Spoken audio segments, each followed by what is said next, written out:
La Cámara de Representantes de Estados Unidos acusó formalmente al expresidente Donald Trump ante el Senado por incitación a la insurrección tras la toma del Capitolio del 6 de enero. Será la segunda vez que Trump se enfrente a un juicio político, el primero para un presidente que ya no está en el cargo. Tenemos reporte desde Washington. La Comisión Europea aumentó la presión sobre AstraZeneca tras quedar insatisfecha con las explicaciones de la farmacéutica sobre sus retrasos en la entrega de las vacunas contra el COVID-19, al tiempo que propuso endurecer las restricciones para las áreas con mayor incidencia del virus. La Comisión de Derechos Humanos del Senado chileno aprobó un proyecto de ley que busca conceder indultos a las personas detenidas en el contexto del estallido social iniciado en octubre de 2019. Sin embargo, el presidente Sebastián Piñera anunció que vetará la iniciativa en caso de aprobarse.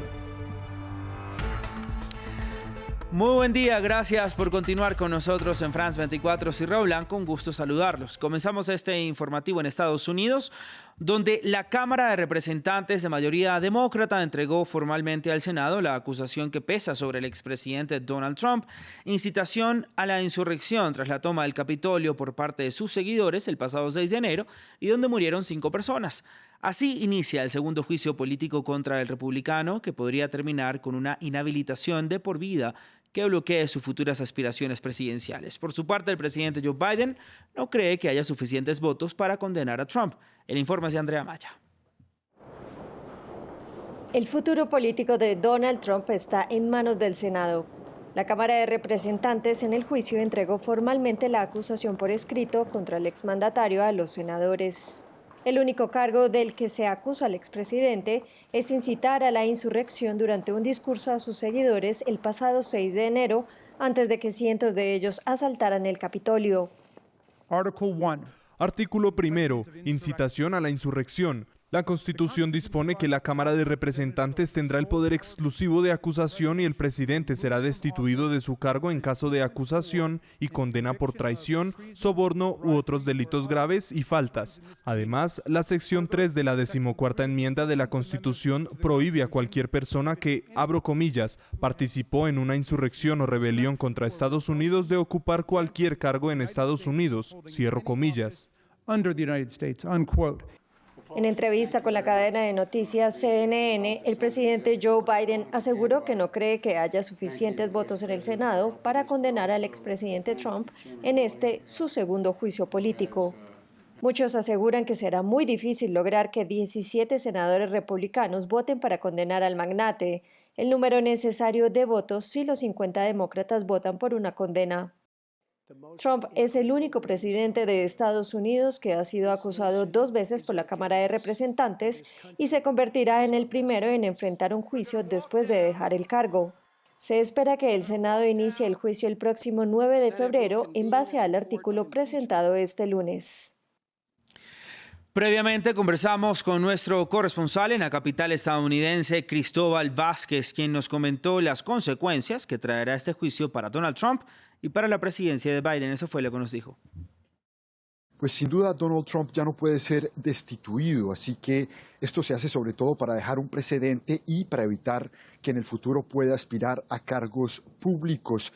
Lo que está pasando es que ya hay un asesor, de hecho, un asesor político de la administración pasada que está en el Congreso presionando a los republicanos para que no voten a favor del impeachment, amenazándolos de alguna manera con que el presidente Trump les quite su apoyo si estos quieren aspirar a una reelección en el Senado en los próximos años. Así que, pues, por parte de Donald Trump sí le puede afectar a la aspiración a un cargo público, pero hay que tener en cuenta que 2/3 de la Cámara Alta, 2/3 del Senado tiene que aprobar este impeachment y en este momento las sillas son 50 para demócratas, 50 para republicanos, así que lo hace bastante difícil que el impeachment pues tenga buen futuro, tenga buen fruto, teniendo en cuenta que se necesitan 2/3, es decir, 17 republicanos casi que tendrían que votar a favor de este impeachment. Para Joe Biden, pues simplemente es todo el mes de febrero perdido, porque los senadores estarán enfocados en el juicio político. El expresidente de Estados Unidos, Donald Trump, anunció la apertura de una oficina en Palm Beach, ciudad de Florida, a la que se trasladó para residir tras concluir su mandato, la cual será responsable de sus declaraciones públicas. La nueva oficina será responsable también de administrar la correspondencia, las declaraciones públicas, las apariciones y las actividades oficiales de Donald Trump, además de continuar con la agenda de su administración a través del activismo público. En noticias de la pandemia de COVID-19 en América Latina, falleció el ministro de Defensa de Colombia, Carlos Holmes Trujillo, tras varios días de complicaciones por coronavirus. El funcionario llevaba varios días internado en el Hospital Militar de Bogotá, la capital del país, en una unidad de cuidados intensivos, donde presentaba un cuadro crítico debido a una infección respiratoria aguda derivada de la neumonía viral por la pandemia.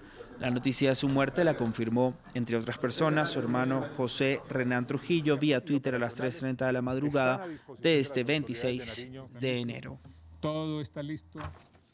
Y México superó los 150.000 decesos por coronavirus desde el inicio de la pandemia. Además, en las últimas 24 horas se detectaron 8.521 nuevos contagios, por lo que casi 1.8 millones de personas se han contagiado en ese país. México sigue ocupando el cuarto lugar en el mundo con más decesos debido a esta pandemia, detrás de Estados Unidos, Brasil e India. El presidente mexicano Andrés Manuel López Obrador, quien contrajo el virus, se encuentra aislado y con síntomas leves.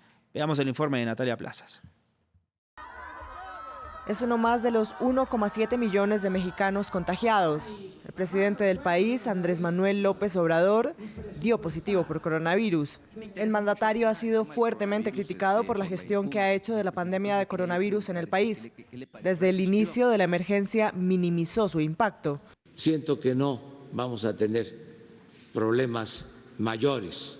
Y mientras otros países de la región imponían restricciones, su administración se resistía. No dejen de salir, todavía estamos en la primera fase. Ya nosotros, yo les voy a decir cuándo no salgan. A pesar de haber sufrido un infarto y padecer hipertensión, rara vez se le ha visto con una mascarilla en público. A lo largo de la pandemia ha continuado sus viajes y mítines por diferentes puntos del país y ha seguido saludando a sus simpatizantes con apretones de manos y abrazos. Lo del coronavirus, eso de que no se puede uno abrazar, hay que abrazarse. No pasa nada, y así. Promovió dudosos métodos para una supuesta protección ante el contagio. Este es el detente. Detente. Ahora AMLO se une a otros líderes mundiales que han contraído la enfermedad, como el expresidente estadounidense Donald Trump, el presidente brasileño Jair Bolsonaro o el primer ministro británico Boris Johnson. También ellos restaron importancia al impacto del virus y se negaron al inicio de la pandemia a imponer restricciones. El primer caso de la enfermedad se detectó a finales de febrero en ese país. Menos de un año después ya suma 150.000 muertes por coronavirus. México es la cuarta nación a nivel mundial con mayor número de muertes por esa enfermedad.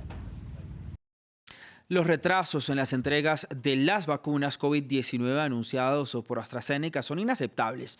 Así lo ha hecho saber la Comisión Europea. La farmacéutica británica anunció que estaría suministrando muchas menos dosis de las previstas, pero esta semana el bloque ha intensificado la presión para obtener respuestas rápidas del fabricante. Indignación en Bruselas después de que AstraZeneca anunciará que no podrá entregar a Europa el número de vacunas acordado. El bloque, que ya se encuentra bajo presión por su lentitud en el proceso de vacunación, ha prometido tomar todas las medidas necesarias para proteger a sus ciudadanos y pidió transparencia en las exportaciones de las farmacéuticas. La Unión Europea ha prefinanciado el desarrollo de la vacuna y su producción y quiere ver el retorno. La Unión Europea quiere saber exactamente qué dosis ha producido AstraZeneca hasta ahora y si se han entregado o a quién. La Comisión Europea ha autorizado hasta ahora 2 vacunas para contener la pandemia, las de Pfizer y las de Moderna, y esperaba aprobar esta semana las de AstraZeneca para un despliegue inmediato. Los países europeos ya se han comprometido a comprar 300 millones de dosis a la empresa. Sin embargo, AstraZeneca no es el único fabricante de vacunas que ha decepcionado al bloque. La semana pasada, Pfizer tampoco cumplió con las entregas prometidas. Estos retrasos podrían hacer más difícil que la Unión Europea alcance su objetivo de vacunar al 70% de su población adulta para el final del verano, en agosto. El virus de la desigualdad, así fue titulado el más reciente informe de la organización Oxfam, que da cuenta del aumento de la riqueza de los multimillonarios y de la pobreza en quienes ya tenían poco debido a esta pandemia. La organización indicó que los fenómenos de la economía, unido a la crisis sanitaria desatada por el coronavirus, ha tenido la capacidad de incrementar la desigualdad en casi todos los países por igual y reducir la ventana de oportunidades para alcanzar una recuperación justa. De acuerdo con este informe, los multimillonarios se recuperaron del golpe económico que dejó el cierre total de los confinamientos e incluso aumentaron sus fortunas en solo 9 meses, mientras que los más pobres les tomará casi una década retomar las condiciones económicas previas a esta pandemia. El sistema de Naciones Unidas se sumó al generalizado rechazo de un decreto de ley aprobado por el Parlamento de Honduras que prohíbe el aborto y el matrimonio entre personas del mismo sexo en el país y exhortó al Poder Legislativo a reconsiderar la ratificación de esta reforma. La ONU reiteró que la reforma constitucional va en contra de las obligaciones internacionales en materia de derechos humanos, pues impide abordar un problema de salud pública. Señaló además que la reforma podría aumentar la situación de desigualdad y discriminación por razones de género en el país.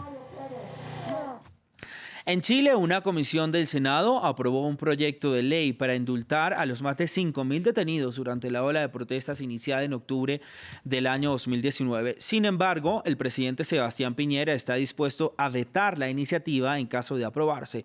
El país votará el 11 de abril a los miembros que formarán la constituyente, que redactará una nueva Carta Magna, reclamo de esta ola de protestas. Informa Luis Muñoz. Las secuelas del estallido social de Chile continúan a día de hoy. La Comisión de Derechos Humanos del Senado aprobó un proyecto de ley para indultar a los detenidos en la ola de protestas iniciada en octubre de 2019. Durante meses, cientos de personas se han estado concentrando todos los viernes en el centro de la capital para exigir la libertad de los presos a pesar de las restricciones contra el COVID-19. Nosotros necesitamos paz. Necesitamos tranquilidad porque nuestros chicos no son delincuentes como lo dijo el presidente Piñera. Los familiares han recogido 5.000 firmas en una carta que pide que no se vete la ley. La iniciativa reconoce que muchas personas cometieron actos punibles, pero alegan razones humanitarias y excepcionales. Más de 5.000 personas fueron detenidas durante el estallido, de las cuales 2.180 pasaron a prisión preventiva. El presidente Sebastián Piñera está decidido a vetar la ley de salir adelante. Atenta contra el orden público, la seguridad ciudadana, la democracia y el Estado de Derecho.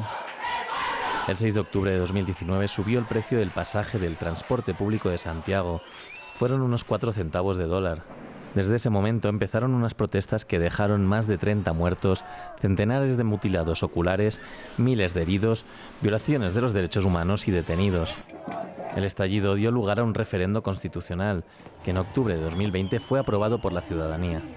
El 11 de abril serán elegidos los 155 miembros de la Constituyente, que tratarán de modernizar un país en el que rige una Carta Magna heredada del dictador Augusto Pinochet. El primer ministro italiano, Giuseppe Conte, le presentó este martes oficialmente la renuncia al presidente Sergio Mattarella tras la crisis de gobierno originada por la falta de apoyo a su coalición en el Parlamento, después del abandono del partido Italia Viva de Matteo Renzi. El presidente Mattarella recibió la renuncia e iniciará consultas con los partidos del país para buscar una salida a esta crisis y formar así un nuevo gobierno. Los agricultores de India, que protestan desde hace 2 meses contra las nuevas leyes agrícolas del gobierno del primer ministro Narendra Modi, se enfrentaron con la policía en el llamado Día de la República. Los manifestantes rompieron las barricadas de la policía, lo que llevó a los agentes a utilizar gases lacrimógenos para contenerlos. Los productores agrícolas dicen que las nuevas leyes aprobadas en septiembre del año 2020 dañarán sus medios de vida y solo ayudan a las grandes empresas. De esta manera llegamos al final del informativo. Continúen con nosotros. Feliz día.